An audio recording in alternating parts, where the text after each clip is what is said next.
Mobile থেকে যে কোনো ওয়াইফাই পাসওয়ার্ড 2 মিনিটে বের করতে চান তাহলে ভিডিওটা শেষ পর্যন্ত অবশ্যই দেখবেন।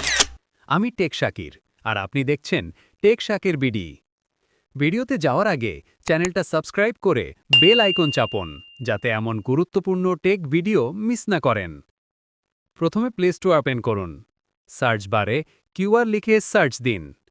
তারপর যে অ্যাপটি দেখাচ্ছে সেটিতে ক্লিক করে ইনস্টল করে নিন। আমারটায় আগে থেকে ইনস্টল আছে, তাই আমি এখন ওপেনে ক্লিক করছি। এখন গুরুত্বপূর্ণ কথা, আপনার ওয়াইফাই পাসওয়ার্ড বের করতে হলে ওই ওয়াইফাইয়ের কিউআর কোড ছবিটা লাগবে। ছবিটা চাইলে ক্যামেরা দিয়ে তুলতে পারেন অথবা গ্যালারিতে থাকা সেভ করা ছবিও ব্যবহার করতে পারবেন। কিউআর কোড ছবিটি কোথায় পাবেন চলুন দেখে নেই। প্রথমে আপনার ফোনের ওয়াইফাই সেটিংসে যান। আপনার কানেক্টেড ওয়াইফাই নামের ওপর ক্লিক করুন। এখানেই নিচে কিউআর কোড অপশন পাবেন। তার নিচে আছে সেভ অ্যাজ ইমেজ। এখানে ক্লিক করলেই কিউআর ছবিটি গ্যালারিতে সেভ হয়ে যাবে। এখন অ্যাপে ফিরে যান।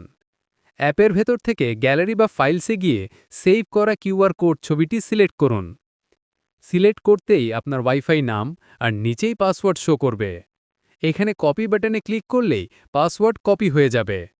এভাবেই খুব সহজে আপনি নিজের ওয়াইফাইয়ের পাসওয়ার্ড বের করে নিতে পারবেন। ভিডিওটি ভালো লাগলে অবশ্যই লাইক, কমেন্ট আর সাবস্ক্রাইব করে পাশে থাকবেন। আপনাদের সাপোর্টই আমাকে আরও নতুন নতুন ভিডিও বানানোর অনুপ্রেরণা দেয়।